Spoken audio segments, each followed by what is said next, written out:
Halo Bapak-Bapak, kembali lagi di channel Bapak-Bapak saja.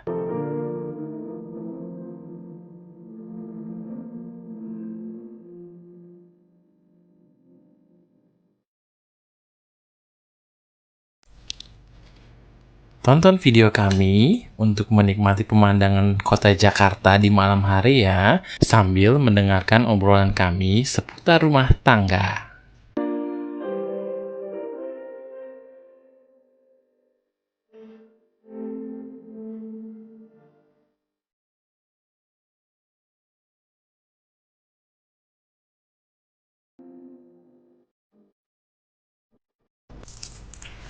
Pak, aku tuh mau nanya dulu deh sama kamu.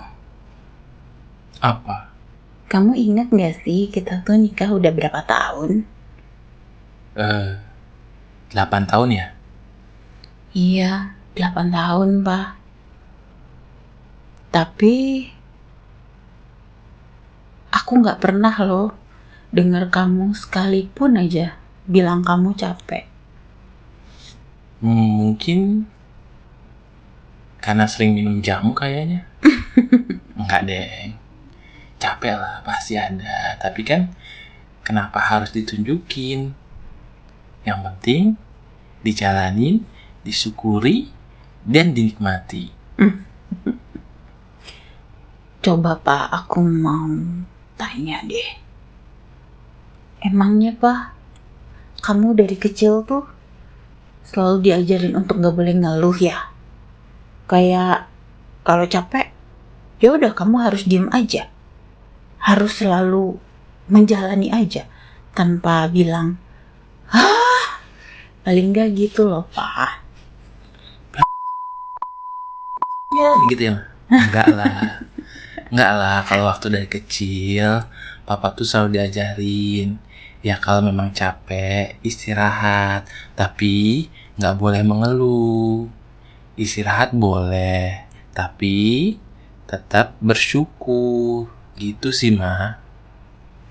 Tapi di tengah-tengah untuk kamu merasa harus beristirahat, boleh beristirahat dan sambil bersyukur itu,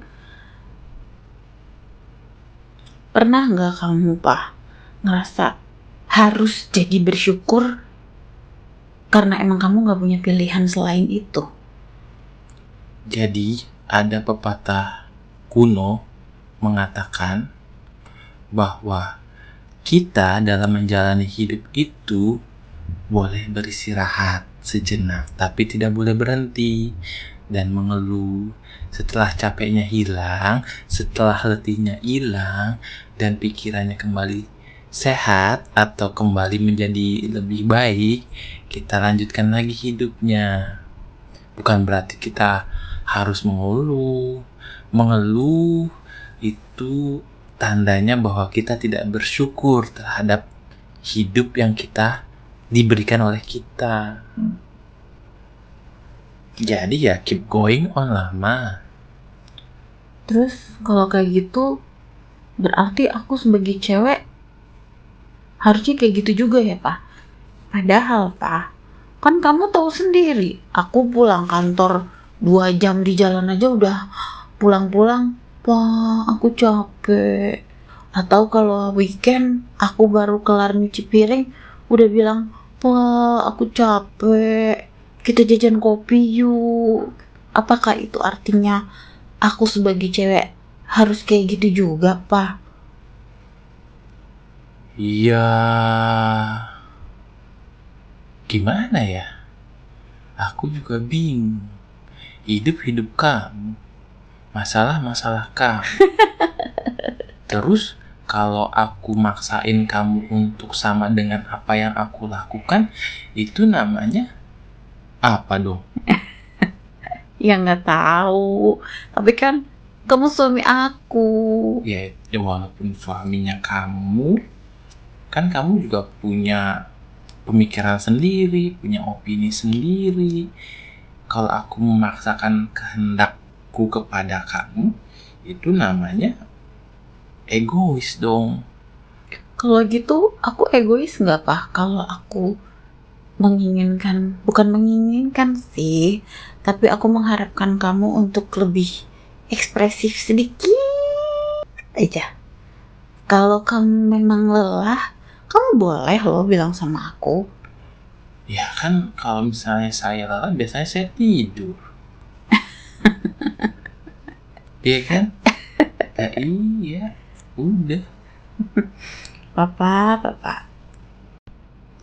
Pak, aku tapi punya pertanyaan lagi. Menyambung dari tadi masalah soal kamu merasa capek itu nggak perlu ditunjukin. Oke, kalau kamu memang ngerasa capek itu nggak perlu ditunjukin. Kalau capek fisik ya udahlah ya. Aku paham kamu nggak perlu menunjukkan. Tapi kalau capek mental gimana, Pak? Masa kamu nggak mau nunjukin juga? Ma, laki-laki itu tidak bercerita. Tapi, Ya we do the talk gitu. oke, you do the talk. Terus? Ya kita melakukan apa yang kita inginkan, apa yang menjadi tanggung jawabnya sebagai seorang laki-laki. Dalam hal ini kan saya sebagai suami, sebagai ayah, sebagai menantu, sebagai kakak, sebagai adik, sebagai ipar, bahwa ketika kita bicara masalah hidup, bahwa manusia itu harus memberikan porsinya kepada orang-orang di sekitarnya. Saya sebagai mantu, saya memberikan porsi kepada mertua saya. Saya sebagai suami, saya harus memberikan porsi saya kepada istri saya. Saya sebagai ayah, berarti saya harus memberikan porsi saya sebagai ayahnya anak-anak. Dalam artian ya tanggung jawab, bagaimana mikirin rumah tangga, bagaimana membina hubungan yang baik dengan orang-orang di sekitarnya, menjaga perasaan istrinya, mendidik anaknya, banyak sekali. Terus, Pak, kapan kamu mengisi waktu untuk dirimu sendiri? Kalau kamu membagi semua peranmu, kecuali kamu bagi peran untuk dirimu sendiri sebagai seorang Pak Tejo. Ya kan kadang-kadang bisa ke warteg, ngopi sendirian, berkontemplasi. Apalagi ya yang harus saya lakukan? Apa sih motivasi saya berkeluarga? Bagaimana sih atau apa sih yang akan saya lakukan dengan keluarga saya? Mimpi-mimpi keluarga saya, bagaimana saya mewujudkannya? Begitu sih, Ma. Oh, berarti kalau kamu riding malam-malam kayak sekarang ini, kamu juga lagi berkontemplasi dong. Iya dong. Jadi kadang-kadang aku berpikir, kalau lagi motoran sendirian tuh selalu kepikiran, apa lagi ya yang harus saya lakukan? Atau kadang-kadang kepikiran nih, pendidikan untuk anak saya tuh gimana ya yang baik? Ngajinya gimana? Atau bagaimana cara mendidik anak saya supaya mempunyai etika yang baik? Apalagi kan anak kita yang sekarang ini kan, yang kecil kan masih butuh terapi, Ma. Ya kan? Itu kan pasti kepikiran banget tuh. Papa selalu berpikir dan selalu berdoa kan bagaimana caranya ini anak kita ini bisa segera berkembang dengan baik. Dari segi apapun, dari segi fisiknya tumbuh dengan normal, dengan proper, dari segi pikirannya, pendidikannya. Itu kan harus dipikirkan tuh. Dan Papa itu berusaha untuk mencari strategi yang sangat baik bagi Papa tuh selalu mencari strategi-strategi bagaimana mendidik anak yang baik, atau bagaimana menjadi suami yang baik, atau bagaimana membina hubungan rumah tangga yang baik, sehingga kita semuanya itu menjadi sakinah mawadah warohmah. Begitu loh, Ma. Berarti kayak kita lagi riding sekarang ini, mendingan aku diem aja ya pas lagi diboncengin kamu ya, Pak ya? Ya enggak lah, dikit-dikit peluk lah. Ya iyalah. Ya kalau nggak dipeluk nanti aku jomplang. Ya kan kalau nggak diajak ngobrol kayak berasa ngojekin karyawan pabrik aja dong. Oke. Masih ada kaitannya sih. Kalau menurut papa, laki-laki tuh boleh gak sih bilang, "Ma, aku butuh istirahat, aku mau tidur, aku mau rebahan, aku gak mau disuruh ngapa-ngapain dulu"? Ya tergantung, bisa dikondisikan nggak. Kalau misalnya sekarang gini, kalau misalnya papa bilang, "Mah, papa mau istirahat nih." Tapi kan kalau anak-anaknya kita nih pada mau main sama papanya nih, gimana? Mereka maksa masuk kamar, terus loncat-loncatan di kamar, narik-narik papanya buat ngajak main. Ya papa bisa apa? Kecuali ya paling modelnya kayak gini. Anak-anak di rumah, ya kan? Kita motoran malam-malam. Ngeliatin lampu-lampu kota Jakarta. Betul, ngeliatin gedung-gedung tinggi. Kejebak macet dikit. Banyak sih, Ma. Nggak ada dikit di Jakarta macet itu. Macet itu ibaratnya dari ujung Jakarta Utara sampai ujung Jakarta Selatan itu macet, Ma. Tapi mama enjoy banget loh, Pak. Ya, mama di belakang, Ma. Papa yang nyetir. Sering-sering ya, Pak ya? Iya, insya Allah.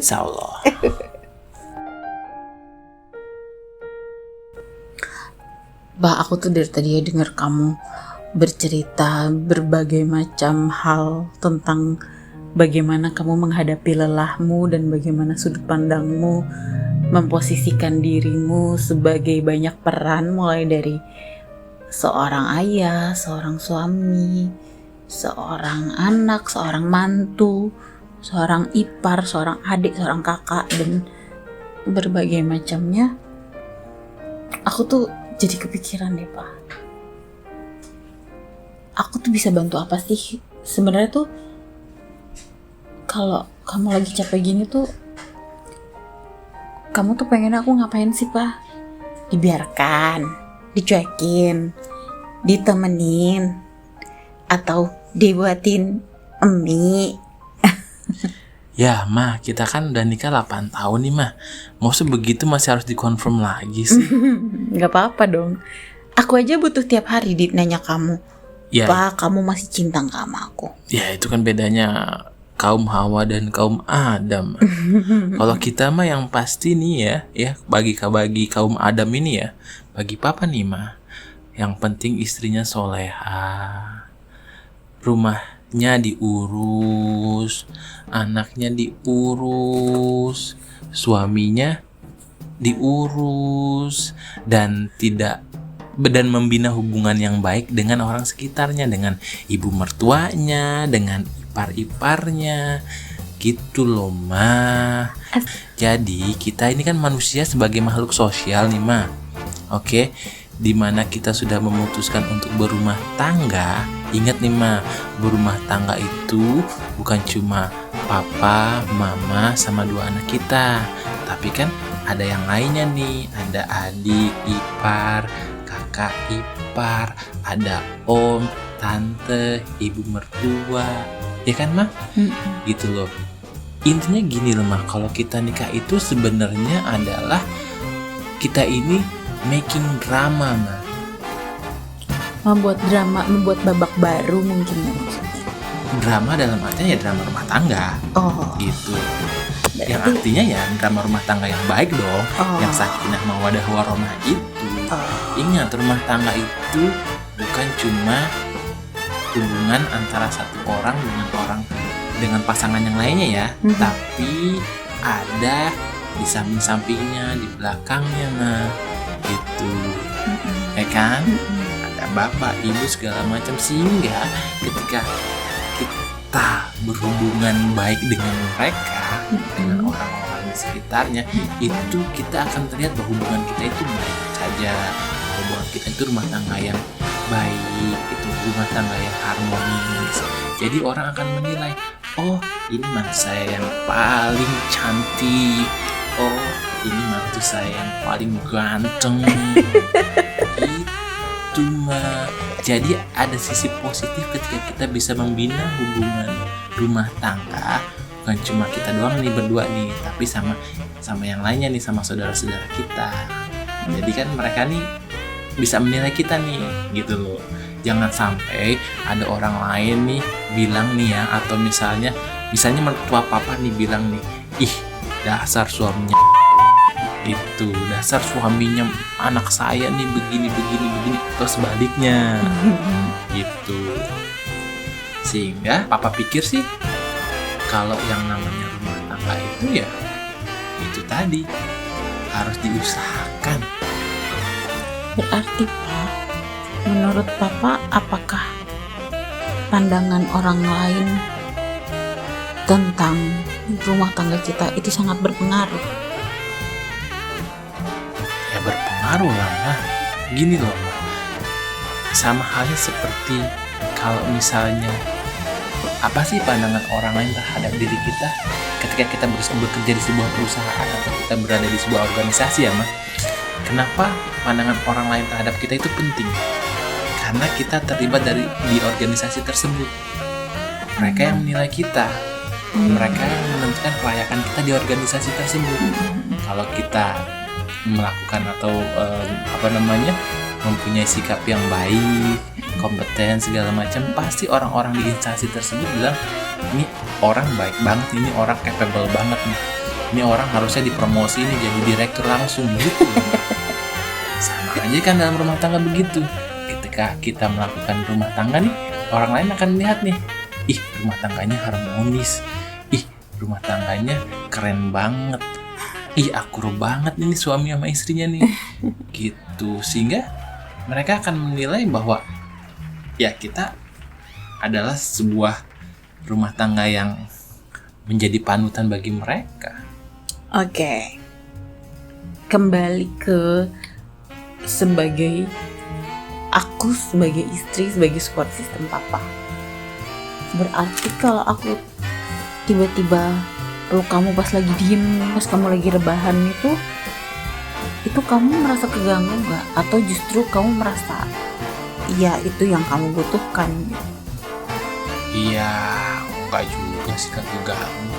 Kan kamu istrinya aku. Tapi nggak butuh juga? Hah? Ya butuh lah. Mama nggak butuh pelukan.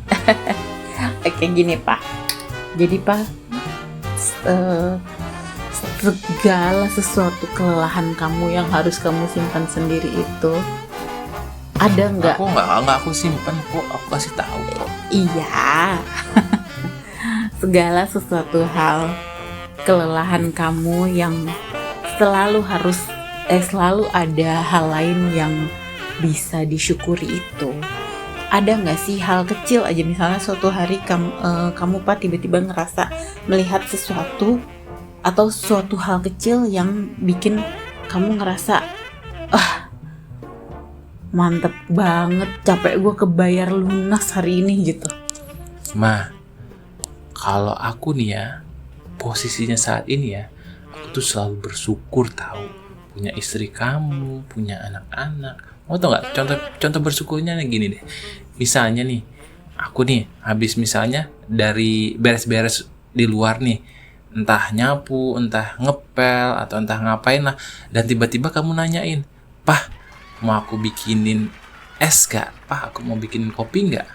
Itu suatu hal yang wow, amazing gitu. Coba dulu kalau misalnya masih bujang, gak ada yang nanyain begitu nah. Jadi kalau pas masih bujang, habis beberes kos-kosan atau beberes kontrakan Papa dulu, kemana? Belok ke warteg? Iya, entah ke warteg, entah ke warung, nyari minuman dingin. Atau misalnya kalau misalnya butuh perhatian ya ke Indomaret. Biar ada yang negur selamat pagi gitu. Nah itulah, kan jadi seneng tuh. Atau ada yang nawarin pulsa. Pulsanya mau diisiin. Iya. Jadi Pak, sebenarnya nih Pak, untuk optional aja atau quotes deh, ini bisa jadi quotes. Berarti Pak capek tuh sebenarnya nggak harus selalu butuh solusi ya. Kadang bisa jadi cuma butuh disyukuri dan butuh istri yang bisa bedain kapan waktunya meluk sama kapan waktunya bikinin kopi. Betul, Ma. Jadi, nih ya, Papa ulangin lagi. Capek itu kan dibagi dua. Iya. Capek secara fisik, capek secara mental. Iya, itu Kalau tadi capek secara fisik kan berarti tinggal dibikinin kopi, dibikinin minum, sama dibikinin Indomie pakai telur. Kalau secara mental kan tinggal dipeluk aja. Ya kan? Iya. Iyalah, gampang kan? Ya udah berarti ya Pak ya. Sebenarnya capek itu manusiawi kan. Manusiawi sekali. Berarti di rumah tuh kita tuh sebenarnya nggak perlu harus ada yang kuat-kuatan atau adu nasib siapa yang lebih capek kan. Iya, enggak lah. Yang penting intinya kan kita bisa berkolaborasi. Begitu loh, Ma. Betul. Papa tahu kok masing-masing kita juga ada rasa capeknya. Nggak Jadi- perlu adu nasib. Aku lebih capek, kamu lebih capek. Aku lebih Iya. capek, kamu lebih capek. Nggak perlu kayak gitu Nggak kan. perlu. Rumah tangga itu harus ada yang ngisi. Ketika istrinya lagi melakukan sesuatu, ya papa ngajak main anak-anaknya. Atau ketika papa melakukan sesuatu, ya mama bisa jagain anak-anak atau melakukan hal yang lain kan. Atau mama belok ke rumah neneknya aja naik kereta. Aduh, berarti papanya didiemin aja di rumah sendirian. Kan papanya sibuk. Papanya touring nggak? Iya kan, nanti kalau misal sibuk di rumah, siapa yang bikinin makan? Iya deh. Kan? Iya. Jadi kalau kita bisa saling jujur dan bisa untuk nggak gengsi buat bilang mama tuh capek, tapi karena ada papa, mama jadi kuat lagi. Itu mah BS mah.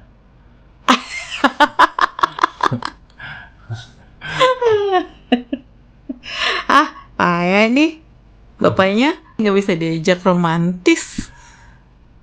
Ya, rasional aja deh.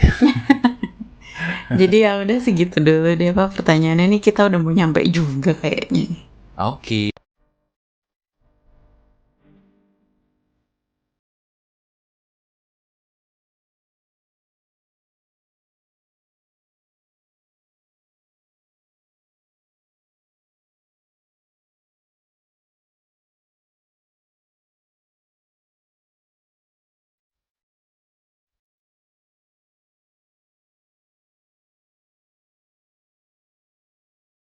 Sekian ya bapak-bapak untuk edisi motoran malam hari kali ini.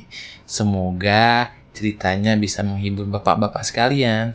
Dan bisa jadi insight juga ya. Iya, betul. Oke, cukup sekian. Jangan lupa komen, subscribe. Dan like. Oke deh. Dadah. Dadah.